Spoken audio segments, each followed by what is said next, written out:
Ya ampun. Enak banget tapi ya. Lahap bener makannya nih. Iya, Enak ya? lama-lama abis nih di sini nih. Tapi nggak takut nih, ini kan banyak micinnya. Masuk generasi micin ya? Enggak, sebenarnya itu aku udah lama banget nih nggak makan ini. Cuman karena udah dihidangkan di depan, terus kalau udah kena makan ya, nggak bisa berhenti. Tapi nggak takut nih sama micin?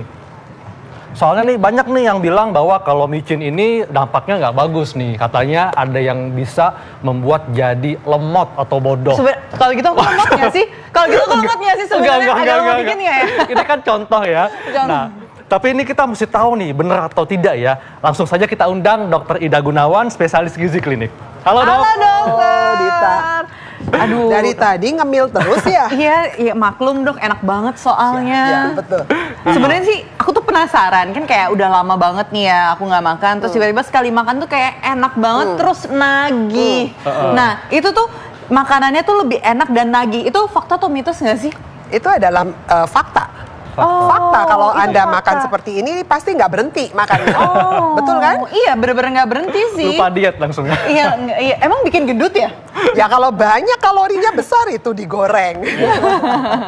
Nah ini kenapa nih dok, kalau penambahan micin atau vetsin ke makanan bisa bikin makanan jadi lebih gurih dan enak? Ya, jadi gini. Mula-mula micin itu datangnya dari mana sih, kita kepengen tahu ya, apa bedanya dengan garam, dengan gula, penguat rasa lainnya. Nah, micin ini pertama kali ditemukan tahun 1908 oleh seorang profesor Ikeda dari Jepang. Dia nemukannya ambil ekstrak dari seaweed, rumput laut. Rumput laut dok ya? Nah, jadi begitu diekstrak, kok dia makan rumput laut ini kok punya rasa yang nggak sama kayak garam, nggak sama dengan gula, kok punya rasa yang berbeda. Ini apa sih sebetulnya? Kemudian diekstrak, oh di dalamnya ada glutamat. Ya. Apa itu glutamat? Nah, glutamat itu adalah sejenis asam amino. Jadi intinya kalau disusun-susun nanti jadinya kayak protein. Protein itu kayak daging, telur, ikan dan kawan-kawannya. Tapi bagus nih glutamat ini atau? Glutamat itu sebetulnya dalam tubuh kita itu diproduksi sendiri. Badan kita memproduksi, maka disebutnya non-essential amino acid. Artinya asam amino yang badan kita bisa produksi. Satu hari badan kita memproduksi kira-kira 50 gram glutamat. Nah, ternyata glutamat ini itu juga banyak pada produk-produk yang alami. Jadi bukan cuma ada dalam bentuk kristal ini. Jadi contohnya ada di tomat, di asparagus, di daging. Dan katanya dok, bahkan ASI ibu itu juga ada glutamatnya loh. Betul sekali. Oh iya, baru tahu. Belum jadi ibu kan ya? Belum jadi ibu, jadi nggak tahu. Jadi sekarang aku udah tahu nih. Nah, sebenarnya aku penasaran nih. Ini kan ini sama ya? Ini sama nggak sih dok? Atau ini tapi beda warna? Itu beda kandungan juga atau seperti apa nih dok? Jadi kandungannya yang sama. Jadi sama-sama mengandung MSG atau monosodium glutamat. Tapi apa yang membedakan kenapa dia bisa berwarna coklat dan yang itu bisa berwarna putih? Ya, ini mungkin dikemasnya dalam bentuk kaldu-kaldu daging. Jadi kalau daging itu kan warnanya lebih coklat dan lebih kemerahan, ya, sehingga menghasilkan warna yang beda. Kalau ini murni, jadi glutamat yang langsung dikristalkan dengan garam, sodium glutamat. Oh, jadi kandungan garam dan lain-lainnya semuanya sama nih? Ya, sama. Kandungannya hampir sama isinya, ya. Dok, ini juga ada yang mengatakan bahwa kalau kebanyakan makan makanan yang mengandung micin, ini bisa menurunkan kinerja otak. Ini fakta atau mitos? Ini adalah mitos. Jadi tenang Dita, tenang ya. Jadi istilah generasi micin itu memang menjadi satu tanda tanya. Jadi kalau gitu aku lemot bukan gara-gara MSG, kalau gitu gara-gara apa ya? Kita nggak lemot kok, keren banget, pintar. Gini, intinya gini, kalau Anda makannya sewajarnya si bumbu micin, micin ini kan sebagai penguat rasa, hanya menambahkan supaya rasanya menjadi pas. Tapi kenapa sih dok ya? Kenapa kayak di sosial media di mana-mana itu kayak generasi micin itu kayak seakan kayak gara-gara MSG micin itu kenapa sih dok? Gini, orang menganggap orang yang banyak makan micin itu paling banyak dikemas dalam bentuk apa sih? Snack dok. Yes, snack. Nah, ini kan makanan yang tidak bergizi, tanda kutip. Iya. Isinya kan hanya karbohidrat Betul. dan minyak yang digoreng kan, makanya enak toh ya. Enak banget. Kemudian dikasih garam, Iya. dikasih micin, penguat rasa. Anda makannya nggak berhenti. Iya, dari Apalagi kalau tadi. makannya sambil nonton TV, Dok. Nah iya. Wah. Emang satu ginian berapa kalori ini? Ini kira-kira mau 300-400 kalori. Nah, Ya, tapi gizinya kan itu cuma gendut dong saya nanti. That's why. Jadi Iya. makanya isinya kan cuma karbohidrat dan lemak. Proteinnya mana? Tapi enak loh dok kalau misalnya kayak Nah, sambil iya. nongkrong gitu kan sama teman-teman. Atau sambil gosip ya. Ngaku, ayo. Ketahuan. Ya maklum namanya juga cewek. Iya. Ini setara apa sih 1.400 itu tadi? Satu porsi ya. Jadi Iya. kira-kira 100 gram Heeh. itu bisa kira-kira 400 kalorian. Oh, setara 400 dengan kalori. nasi. Oh, nasi itu satu porsi, pernah lihat nasinya Nasi satu mangkok ya? Satu mangkok yang kalau kita makan di Padang? ayam goreng atau di Ah. mana seperti itu kan Iya. ada semangkok tuh ya. Itu kira-kira 200 kalori. Nah, lo Dita. wow, kali. ini lebih Lebih banyak banyak loh dong. ini. Oh, tapi kenapa ya? Kalau ini katanya lebih banyak, tapi Iya. kalau yang nasi itu lebih sedikit. Jadi tapi berdosa kenapa- kayaknya ya? Tapi yang lebih bikin kenyang itu nasi. Nasi, iya. Nah iya, Karena karena ini nggak bikin kenyang dok. ya ini kan makannya tanpa rem toh ya, karena rasanya yang gurih. Rasa Iya. gurih itu adalah rasa yang membuat kita menagih. Oh, jadi terasa ringan gitu ya. Jadi MSG Iya. itu membuat seakan makanan itu terasa ringan untuk Betul. dimakan ya. Iya. Jadi kenapa dia dinamakan penyedap rasa? Karena dia menguatkan rasa yang sudah ada, tapi bukan menguatkan rasa yang dulu pernah ada ya. Aduh, rasa yang dulu pernah ada tuh rasanya kayak nggak mau deh dirasain lagi ya.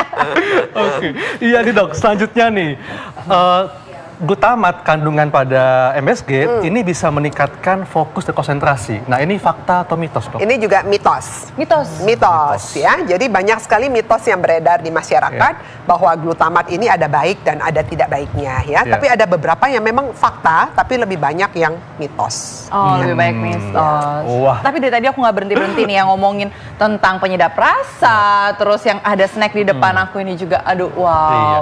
Nah, Tadi Dita makan ini pusing nggak? aduh, kayaknya, tapi sebenarnya bener nggak sih? Tapi agak dikit pusing. Jadi tuh kayak pernah nih dok ya, kayak aku tuh lagi suka-sukanya tuh kayak makan apa namanya kayak ini nih Snack-snack ya? snack keripik-keripik ini nih, itu kan enak banget ya dok ya.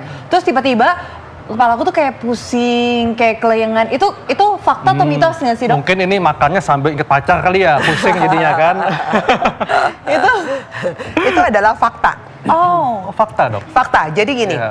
MSG yang terlalu banyak itu sering sekali menimbulkan gejala yang disebut sebagai Chinese Restaurant Syndrome. Iya. Nah, karena yang banyak menggunakan MSG ini adalah restoran-restoran Chinese ataupun yang Jepang, ya. Ya, jadi sering sekali menimbulkan sindroma. Sindroma itu adalah kumpulan gejala. Gejalanya apa? Sakit kepala. Iya. Kemudian muka rasanya tebel. Lalu ya, baal gitu, iya kayak baal. kebal. Iya. Terus lidah kok rasanya seperti tebel dan haus melulu. iya betul. Itu kalau misalnya saya, itu dampaknya ya dok. Kayak Dampaknya. misalnya nih ya, abis makan penyedap rasa atau apa tuh sering banyak minum air putih atau gimana? Betul, betul. Karena rasanya kok haus lagi ya, kok haus lagi, rasanya nggak enak di lidah kita. Oh, itu Ya. kalau misalnya untuk menghilangkan efek rasa haus itu tuh harus seperti apa nih dok? Ya minum. Minum terus? Minum aja secukupnya sedikit ya minum. Tapi nanti dia akan hilang dengan sendirinya Oh, gejala iya. itu ya. Hilangnya tuh berapa lama kerasa baal dan pusing? Tergantung ya, setiap orang punya sensitivitas yang berbeda. Biasanya paling 3-4 jam kemudian dia akan Atau ada obatnya gitu dok? Oh. Enggak ya, nggak perlu ya? Nggak perlu, Atau ya. suruh tidur dulu nggak perlu Nggak ya? usah, Nggak ya. perlu. Iya, Nah. dok. Tapi ini kalau makanan yang mengandung MSG ini katanya bisa memicu kanker. Ini fakta atau mitos dok? ini mitos. MSG ini dianggap cukup aman oleh FDA, sudah di-approve. Ya. Artinya boleh diberikan. Kalau bisa memicu kanker dan sebagainya, tentunya oleh FDA akan ditarik. FDA itu Ya. seperti badan POM. Tapi yang ada di Yang Amerika. internasional. Internasional. Sama WHO juga dikatakan cukup aman dikonsumsi Ya. asal tidak berlebihan. Karena fungsinya kan hanya sebagai penguat rasa, Ya. bukan sebagai makanan pokok toh ya ini. Jadi artinya satu hari kita itu jangan menggunakan terlalu banyak. Tapi dok, banyak. ada nih yang kayak misalnya nih ya, ada yang makan nasi sama udah ada lauknya nih, terus dia pakai keripik kentang-kentang kayak gini dok. Ada juga dok, ini seperti apa nih dok? Nggak boleh ya? Ya kalau misalnya kepengen pakai Iya. keripik kentang supaya nambah rasa ya silakan. Tapi kan bukan berarti satu plastik dituangin semua toh ya. Atau mungkin dok ditaburin fat Ditambah micinnya. bikinnya. Seperti garam seperti itu ya. Dok, tapi ini kalau kita makan makanan yang mengandung micin itu bisa bikin nyandu dok. Ini mitos atau fakta nih dok? Ini adalah fakta. Oh fakta. Kenapa? Sebenarnya dia bukan bikin kita kecanduan seperti adiksi gitu pakai narkoba atau apa, bukan. Tapi rasanya itu, ini kan rasanya punya rasa yang kelima yang namanya umami. Umami itu artinya rasa yang gurih. Rasa yang gurih ya. Aneh kan ya? Yang kita kenal kan rasa cuman asin, manis, asam, dan pahit. Ini ada rasa kelima namanya gurih. Nah gurih ini kalau mau dipikir terbuat dari apa sih? Manis dikawinkan dengan asin, tapi kok masih nggak pas. Nah dia punya rasa kelima. Rasa gurih inilah yang membuat orang nggak bisa berhenti kalau makan. Jadi nagih ya. Nagih, jadi membuat kita ketagihan tanda kutip. Dok, ini dulu waktu masih belum ada MSG, ini kan orang pakainya apa? Garam. Nah, apa nih bedanya MSG dengan garam kalau kita ingin mendapatkan rasa? Jadi pertama kali zaman bahla, zaman kuno itu orang cuma pakai garam yang diambil dari air laut, kemudian gula yang diambil dari tebu. Kemudian dibikinlah rasa sehingga makanan ada rasanya. Oh ada asin, ada manis. Kan rasa kita cuma 4. Asin, manis, pahit maupun asam. Kalau asam kita bisa tambahkan jeruk nipis atau tambahkan limo seperti itu ya. Nah kemudian si Profesor Ikeda ini dia makan sesuatu. Salah satunya adalah rumput laut. Kemudian di tomat, di daging, dan di keju.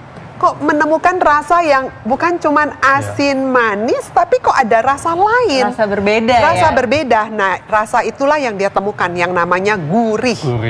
Dan bagaimana dengan jamur dok? Kan ada nih makanan yang tidak mengandung MSG, tapi ternyata diganti dengan jamur. Nah, ini jamur yang dihidrolisa atau diekstrak. Ini bagaimana nih dok? Sebetulnya sama aja, cuman itu bentuk dagangannya aja ya, bentuk dagangnya jadi dipakein baju, orangnya tetap sama Dita. Isinya gitu. Tetap sama, cuman dibajuin. Jadi ceritanya MSG ini selain diekstrak dari rumput laut, dia juga bisa diekstrak dari jamur tadi. Jadi makanya orang bilang ini bukan micin biasa, tapi ini jamur, ekstrak jamur ya sama juga yang diekstrak. Jadi sama dok ya? Nah dok, kalau fakta mitos selanjutnya nih, katanya di dalam tubuh kita ini sudah ada kandungan MSG-nya, itu secara alami nih, itu fakta atau mitos nih dok? Ini adalah fakta. Ya, jadi tubuh kita sendiri bisa memproduksi glutamat, makanya dikenal sebagai asam amino non-esensial. Jadi artinya bisa juga produksi oleh tubuh sebanyak 50 gram satu hari. Jadi itu diproduksi di bagian organ kita yang mana itu dok? Kalau tadi kan di ASI, kalau selain itu ada lagi? Dia banyak di hati, ginjal. Jadi makanan yang Anda makan dari luar, misalnya Anda makan tomat, Anda makan daging, Anda makan keju, makanan-makanan itu nanti di dalam tubuh itu akan menghasilkan asam amino yang salah satunya adalah glutamat. Berarti fungsi untuk sendiri ya, ini tadi kita ngomongin ginjal nih dok ya. Berarti untuk kebanyakan makan penyedap rasa ini MSG ini bisa merusak ginjal juga, karena kan katanya tadi hati atau ginjal itu sudah memproduksi kan. Kalau dia banyak berlebihan, yang pasti akan terstimulasi pertama adalah CNS. CNS itu otak. Jadi cerebral neurosystem. Jadi sistem otak dulu yang kena, makanya kita kenal sebagai Chinese Restaurant Syndrome. Yang pertama dikeluhkan selalu sakit kepala dan mual juga dok ya. Pantas ketika saya masih bayi, saya doyan ASI karena mengandung glutamat. Iya.